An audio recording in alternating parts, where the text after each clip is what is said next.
Bonjour à toutes et à tous et bienvenue dans Tracker, le podcast bourse de l'Écho. Aujourd'hui, je vous propose d'entendre le témoignage de Christophe Klesinski, trader professionnel et cofondateur de l'école BeTrader.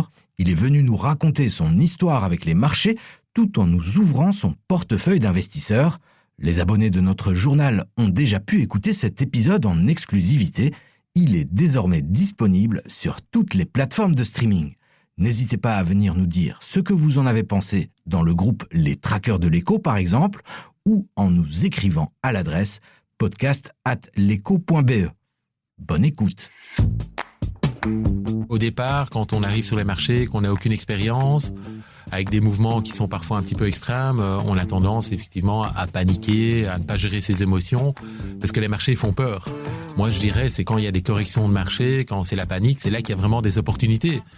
Mais pour un débutant, je pense que ça doit être compliqué à assimiler au départ, et ce qui fait que il y a beaucoup évidemment d'abandon. Je dirais que quand même 90% de personnes qui se lancent dans cette activité perdent de l'argent, parce que de un, ils ne sont pas formés, et de deux, ils travaillent avec du levier sans avoir une connaissance vraiment concrète des marchés, quoi. Celui qui a une connaissance suffisante des marchés pour prendre des risques très élevés, c'est Christophe Klesinski. Christophe est un trader professionnel, une voix familière pour les habitués des podcasts Tracker, car il est intervenu en tant qu'expert dans les épisodes où il était question de trading. Les opérations de trading, contrairement aux investissements que font monsieur et madame tout le monde, sont plus complexes, réalisées sur un horizon très bref. C'est une activité à ne pas mettre entre toutes les mains, car je le redis encore, elle est très risquée. Dans cet épisode de Tracker Plus, Christophe va nous expliquer ce qui le pousse à prendre autant de risques sur les marchés. Son dada, shorter les grands indices, de préférence américains. Comme les autres professionnels invités dans la série Tracker Plus, celui qui est aussi le fondateur d'une école de trading va nous dévoiler le contenu de son portefeuille, ses stratégies et son rapport à la bourse.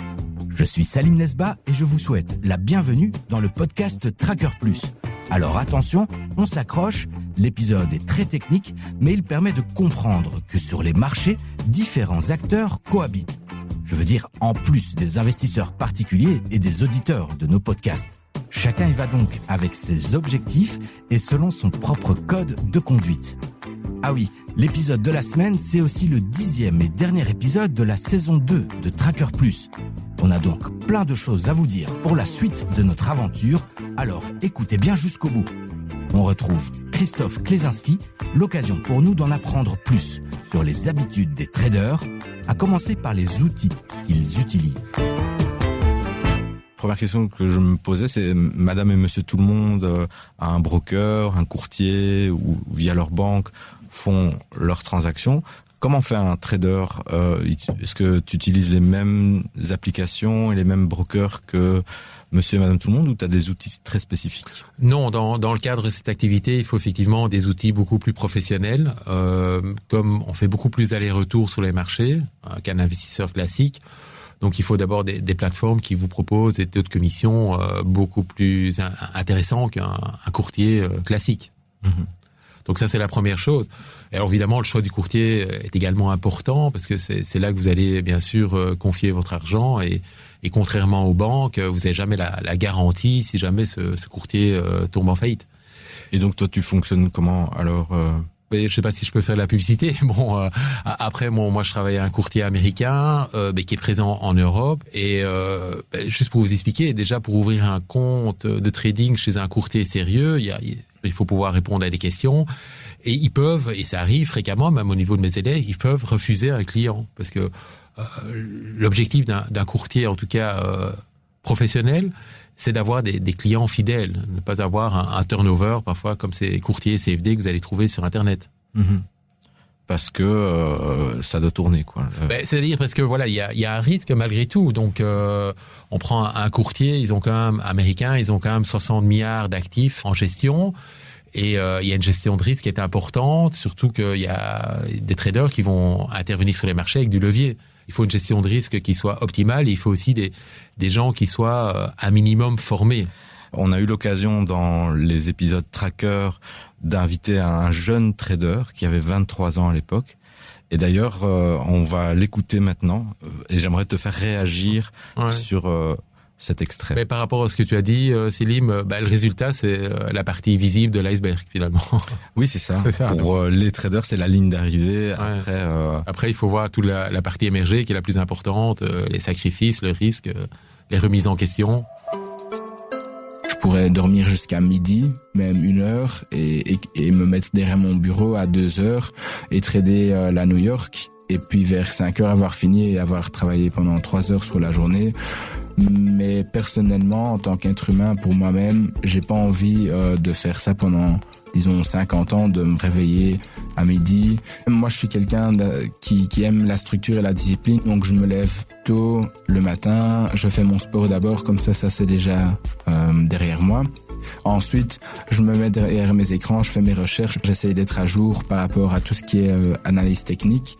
Je regarde plus trop le fondamental pour l'instant.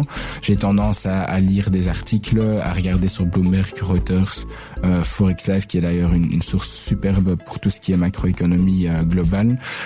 Je m'occupe jusqu'à l'ouverture de New York. Et là, je me concentre pendant 2-3 heures. Et après ça, j'ai le temps pour faire ce que je veux. Voilà, donc c'est Tom qui nous expliquait que ces journées stressantes il avait tout un rituel pour préparer le début de la séance, qu'en général, à 15h30, Wall Street ouvre, et avant la fermeture des marchés européens, sa journée de trade était faite. Est-ce que toi, ton quotidien de trader ressemble aussi à ça ? Moi, personnellement, j'attache peu d'importance à l'analyse technique. Je regarde certainement les niveaux, bien sûr, sur un graphe, mais j'ai plus tendance à suivre l'analyse fondamentale et la macroéconomie. C'est un petit peu en fonction aussi de l'analyse fondamentale que je me positionne sur les marchés. Mais bon, il est clair, c'est des journées intenses. Tout dépend évidemment du style de trading que Tom fait, mais voilà, après, je pense qu'il a compris le processus où il faut essayer d'emmagasiner un maximum d'informations avant de rentrer sur les marchés. Il est clair que dans le trading, moi, personnellement, je fais des contrats futurs, donc là, je suis pas vraiment encore dépendant des horaires des bourses, mais il y a une certaine disponibilité qui est certainement importante, parce que il y a parfois des ajustements à faire, ou des prises de position, ou des opportunités, et ça, elles peuvent arriver à n'importe quel moment de la journée, bien sûr. Il nous expliquait aussi l'importance pour lui d'avoir tout ce rituel où il met son casque, il s'isole un petit peu de toute chose qui pourrait le distraire pour être prêt à 15h30 tapante. Oui, ça c'est tout à fait le rituel d'un trader. Je dirais qu'il y a des règles dans une journée de trading, un petit peu comme un pilote d'avion qui a une checklist avant d'atterrir. C'est exactement la même chose quand vous allez commencer votre journée de trading, surtout que si vous faites du trading très court terme. Et là, je comprends tout à fait son état d'esprit. Et alors toi, c'est quoi ta checklist ? Moi, personnellement, j'ai passé, disons que je fais plus du court terme, du très court terme, ça j'ai terminé parce que je trouvais ça beaucoup trop stressant. Alors le court terme aussi, vous savez, les marchés sont pas très prévisibles, et puis le court terme est très compliqué parce que surtout qu'il y a un peu de volatilité sur les marchés. Moi, ma journée de trading, de toute façon, elle commence aussi par un scan de l'information. Ça, c'est certain. Un suivi des chiffres, des annonces, des chiffres du chômage américain, l'emploi, les banques centrales. Ça, c'est très, très important. Et une analyse des marchés, de toute façon, parce que j'ai toujours des positions qui tournent dans le marché, systématiquement. Maintenant, je suis passé dans un trading un peu moins intensif, parce que je fais du swing trading, donc c'est positions plus sur du long terme. Il faut savoir que moi je fais des futurs et des options sur contrats futurs, et donc là finalement les marchés américains sont ouverts 23h sur 24. Et justement, on s'est vu le 18 novembre à Finance Avenue pour parler des émotions dans l'investissement. Là, à ce moment-là, il faut être neutre quand on prend des positions comme trader, mais je pense, l'imaginaire du grand public, on a l'impression que vous êtes avec une boule de stress, en train d'attendre vraiment la bonne opportunité, sauter dedans, et puis vous vous tapez dans les mains parce que ça a marché, mais on est très loin de la réalité, je crois. Oui, tout à fait. Après, tout dépend un petit peu du style de trading. Il y a toujours moyen, même dans les produits dérivés, de se couvrir dans les positions. Mais là, il faut bien comprendre qu'à partir du moment où on prend des couvertures, où on se hedge sur les marchés, ça coûte de l'argent. Donc ça dépend de la prise de risque qu'on est prêt à prendre. Et ça, je pense que c'est vraiment la personnalité propre au trader, propre à la personne, qui finalement se répercute dans le trading. Je veux dire, moi, personnellement, je suis quand même un peu plus sécurisé dans mes positions par rapport à mon partenaire qui, lui, prend plus de risques. Mais fatalement, quand vous prenez plus de risques, les gains seront en conséquence. Tu arrives à transformer ce stress qu'il peut y avoir parce qu'il y a de l'argent qui est en jeu, ça va vite, il faut parfois prendre des décisions assez rapidement pour se conformer à un plan établi. Donc ce stress, tu arrives à le transformer peut-être dans ce qu'on appelle aux États-Unis, on dit être dans le flow, être dans la zone, c'est-à-dire être dans une situation où les choses se passent un peu au ralenti, parce qu'on est sûr que c'est ça qu'on doit faire, ça qu'on doit faire. Oui, on est sûr de ce qu'on doit faire, ça, certainement, sinon on ne fait pas du trading. Par contre, on ne sait jamais où va le marché, ça c'est sûr. Mais je pense qu'avec l'expérience, on apprend un peu à comprendre les marchés. Comme je dis, ça fait plus de 15 ans. Bon, je suis arrivé après 2007, qui était quand même la pire des crises qu'on a connues. Mais voilà, il y a eu d'autres mouvements. Il y a eu la correction de 2018. Il y a eu bien sûr le Covid. Puis il y a eu le flash crash 2010. Il y a l'instabilité avec la Russie. Voilà, donc j'ai quand même surmonté quelques, mouvements de marché, quelques secousses de marché. Et je pense qu'avec le temps, voilà, on apprend à comprendre et certainement avoir plus de sécurité, je veux dire. Maintenant, tout dépend aussi si vous êtes bien sûr exposé, la manière dont vous êtes exposé sur les marchés. Il est clair que si vous avez un levier 10, si vous avez un mouvement de marché moins 5%, bon, évidemment, c'est pas très courant, moins 5%, mais ça fait 50% de votre capital qui disparaît, quoi. La notion de couverture, c'est une notion qui est parfois abstraite pour le grand public, mais on se rend pas compte que plus l'opération est risquée, plus un trader conscient va se couvrir. Oui, c'est important, surtout qu'il faut quand même savoir que nous spéculons sur les marchés, donc on ne fait pas de l'investissement sur du long terme, donc on ne fait pas du suivi de tendance. Donc je dirais que moi, 90% de mes opérations sont des opérations short, donc je vends les marchés. Maintenant, des années comme 2021, qui ont été des années exceptionnelles sur les marchés financiers, où ils ont performé plus de 30%, donc là, évidemment, c'est un peu plus compliqué. Alors là, on se couvre à la hausse. Donc, je suis souvent short sur les contrats futurs et je me couvre à la hausse avec des options de vente de put, par exemple. Après, ce sont des couvertures partielles, mais c'est des couvertures qui permettent évidemment de gagner à la hausse alors qu'on perd à la baisse, quoi. De sorte à atteindre cet objectif, voilà, c'est équilibré. L'objectif, quand on short les marchés, bien sûr, ce sont des stratégies qui sont très compliquées, parce que de fond, un marché boursier est bien sûr haussier.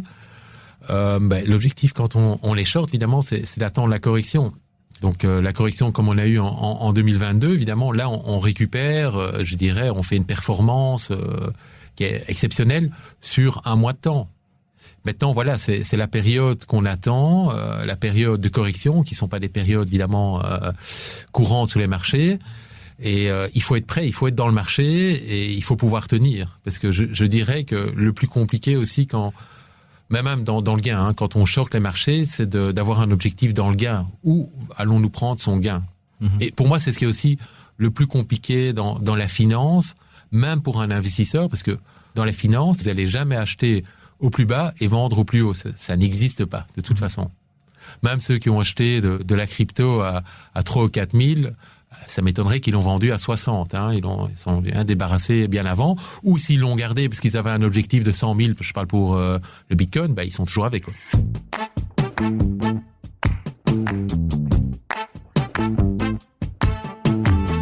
Christophe Klesinski voit donc les récents sommets atteints par les marchés comme un signal pour commencer à shorter un indice. Comme il va nous l'expliquer à présent, notre invité de la semaine reste à l'affût des corrections de marché, parce que c'est à ce moment-là qu'il gagne de l'argent. On a connu quand même 10 années, une décennie d'argent facile et d'insouciance au niveau des dépenses publiques.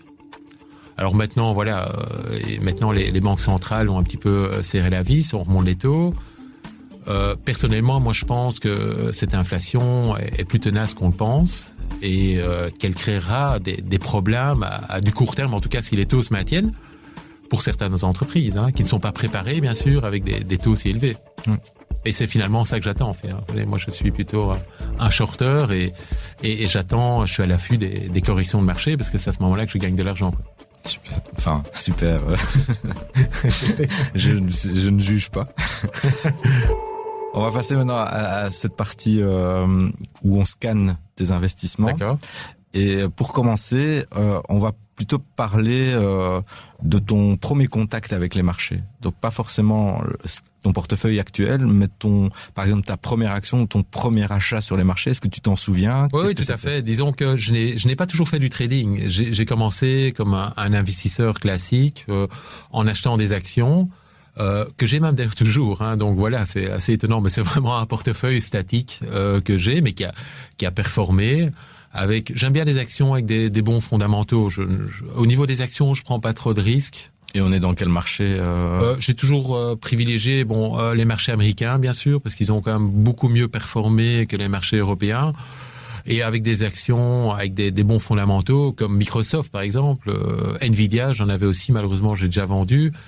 Mais je ne vais pas spécialement chercher l'action volatile, parce que comme je suis short en trading, donc finalement, c'est une certaine couverture par rapport à mon portefeuille d'actions, mais qui, je le répète, est assez statique. Je veux dire, c'est des actions plutôt bon père de famille. J'ai quelques actions, bien sûr, du Bel 20, mais voilà, je n'y touche pas trop. J'en ai vendu une il n'y a pas longtemps. Et voilà, bon, après, j'aurais peut-être pas dû la vendre. C'était Lotus. C'est une action qui a très, très bien performé. Après, moi, personnellement, je considérais qu'elle était arrivée à des hauts, mais ça n'a pas vraiment été le cas parce qu'elle a encore performé plus. Mais encore une fois, je veux dire, dans la finance, il faut vraiment éviter les frustrations. Il faut prendre son gain par rapport à ses règles et voilà, il y aura certainement beaucoup de cas de figure où justement vous avez pris votre gain et après l'action elle aura chuté ou bien les indices. Parce que moi personnellement dans le trading je ne fais que des indices ou des matières premières. Mm-hmm.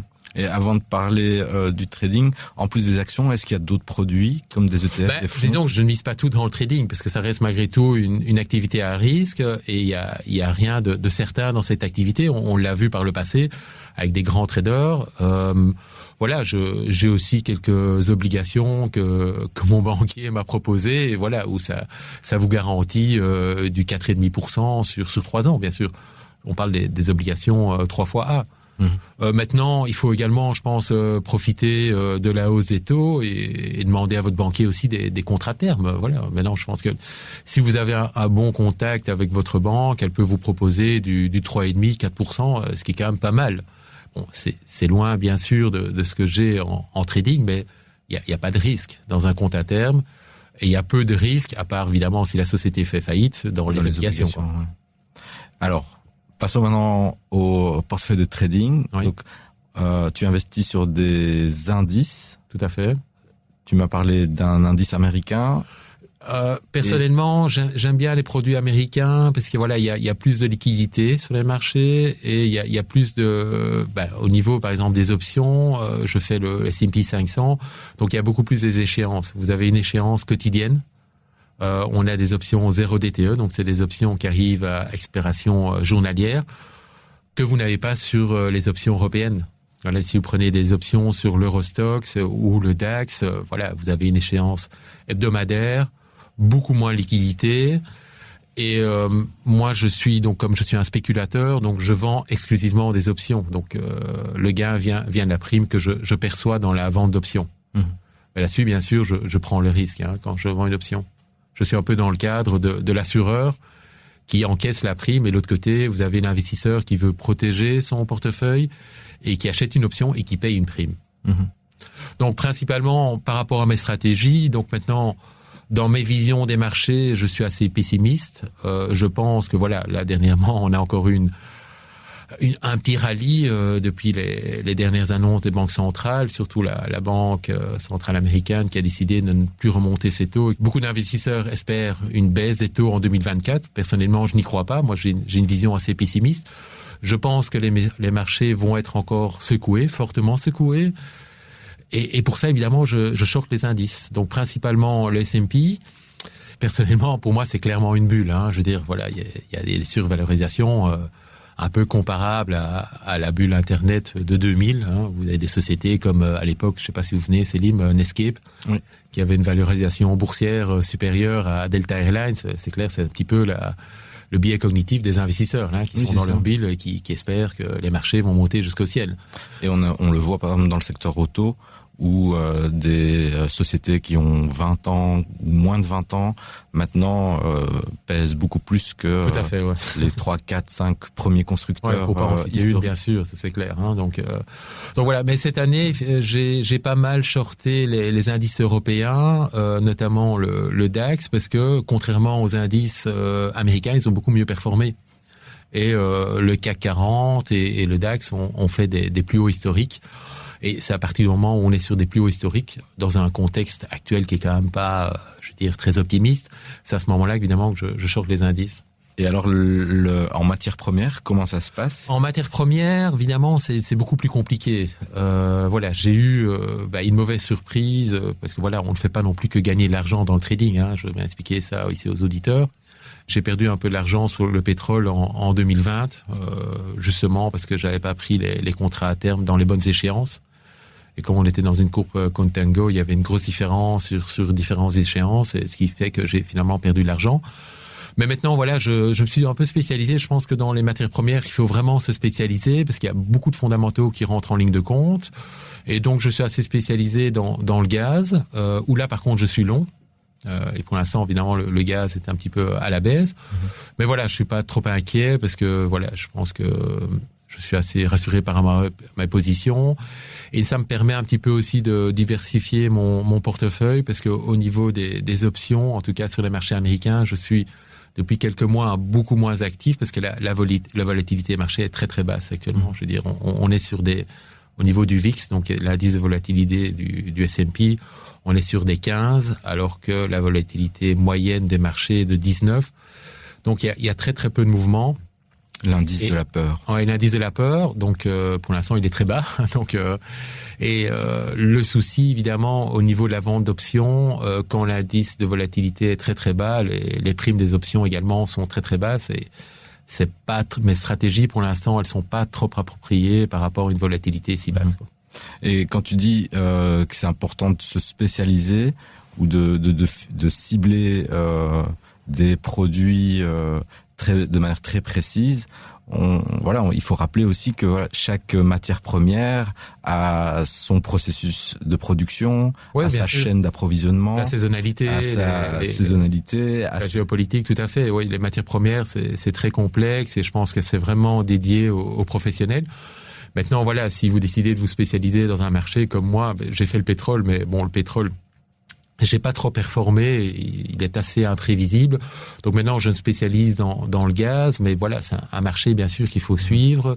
Il faut suivre les fondamentaux et je pense pas qu'on puisse prendre des décisions beaucoup trop rapides et hâtives.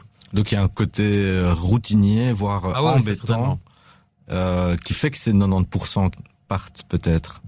Tout à fait. On ne le voit pas comme ça. J'essaye en tout cas dans le cadre de la prise à un trade d'avoir les probabilités avec moi. Donc c'est-à-dire que si je vais prendre ce trade, si je rentre sur le marché, c'est que j'ai 80 voire 90% d'espérance de gain positive dans la prise du trade. Maintenant, il faut pouvoir, on n'a jamais le bon prix non plus, hein, il faut pouvoir aussi travailler avec des pertes latentes. Et se remettre en question. Ah oui, ça c'est fondamental. Et dans ton portefeuille d'investisseurs, quelle est la proportion d'actions bon père de famille comparée à tous ces produits de trading? Je dirais que par rapport à l'investissement en actions que j'ai fait il y a déjà plus de 15 ans, bon, j'ai toujours ces actions parce que c'est des actions avec des bons fondamentaux de toute manière. Mais je dirais que c'est plus ou moins 30-40% par rapport à mon investissement sur les marchés financiers avec des produits dérivés. Et alors, est-ce qu'il y a un plan de sortie des marchés devant toi Non, parce qu'il y a, moi je suis continuellement dans le marché. Il y a pas de plan de sortie. Après, on travaille avec plusieurs contrats et on prend le gain en éliminant des contrats par rapport à certains niveaux. C'est comme ça que je fonctionne. Si je commence par exemple à être short avec 4 contrats ou 3 contrats sur les S&P, ben j'enlève des contrats par rapport à certains niveaux et c'est là que je prends mon gain. Mm-hmm. Et maintenant, si le marché va dans l'autre sens, ben, je me protège avec des options. Mais là, encore une fois, sur les marchés européens, c'est plus compliqué parce que le marché des options est moins liquide, les primes sont moins importantes. C'est vrai que j'en fais très peu. Donc, pour l'instant, je dirais que voilà, j'ai un peu du S&P, j'ai pas énormément d'options. Attention, on peut également aussi investir en option sur action, ce que je trouve très très intéressant, parce que plutôt que d'acheter l'action, où là vous allez devoir libérer la totalité de votre capital, vous pouvez très bien acheter une option sur l'action. Et donc, comme nous travaillons sur de la marge dans le trading, donc ça vous permettra bien sûr d'avoir beaucoup plus d'actifs dans votre portefeuille que si vous faites de l'investissement classique. Oui, juste pour vous expliquer, dans l'investissement, c'est quand même assez important, dans l'investissement, voilà, vous devez libérer 100% de votre capital, parce que finalement, vous avez une réception, entre guillemets, physique des actions. Dans le trading, c'est une vision qui est différente. On travaille avec de la marge. Donc, si vous achetez une option sur Apple, l'option Apple, je pense, doit être dans les 175-180 $, ben, vous n'êtes pas obligé d'investir la totalité du capital. Si vous achetez 100 actions Apple, il faut libérer 18 000 $. Tandis que si vous prenez une option d'achat sur Apple, vous avez une marge peut-être de 3-4 000 $, donc ce qui vous permet avec un capital de 20 000 $ ou 20 000 € d'investir encore dans d'autres actions. Mmh. Maintenant, ce qu'il faut savoir, c'est que contrairement aux actions, dans les options, le temps joue contre vous, bien sûr, parce que ce sont des contrats à terme. Et il y a un moment, bien sûr, où cette option ne vaudra plus rien. Alors, c'est un peu philosophique, on va dire, parce que quand on a fait ce tracker avec Tom, le jeune trader qui a 23 ans en faisait son activité principale, on a eu beaucoup de retours de jeunes investisseurs qui comprenaient pas l'utilité du trading, le but social du trading. Toi, c'est quoi la raison d'être de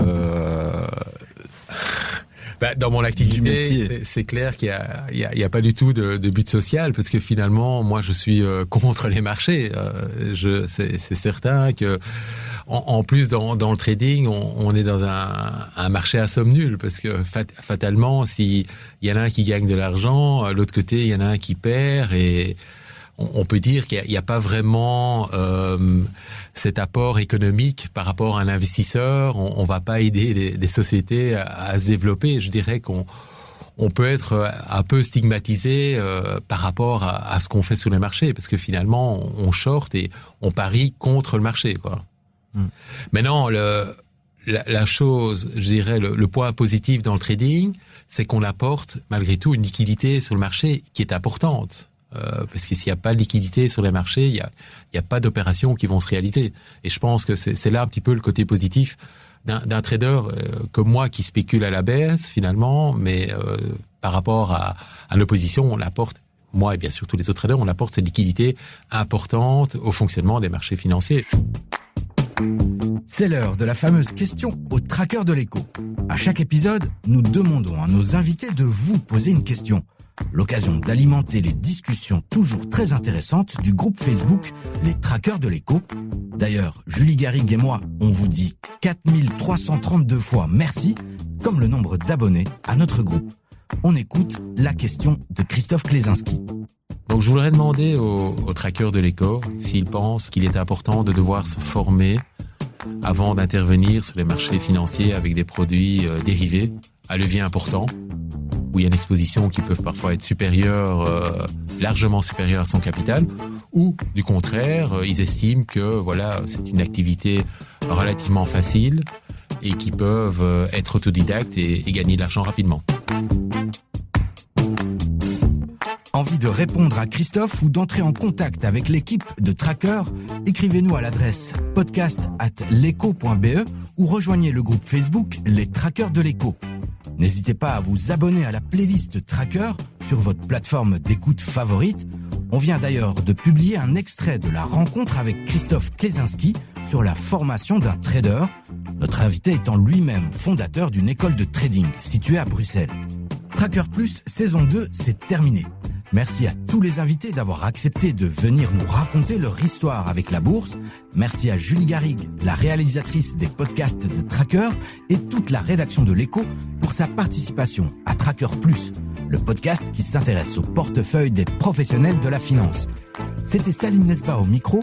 Nous, on se retrouve au printemps pour la suite de Tracker, et mon petit doigt me dit que... Non, Salim, on a dit qu'on gardait la surprise pour avril. Ah oui. Alors, à bientôt les trackers de l'Écho.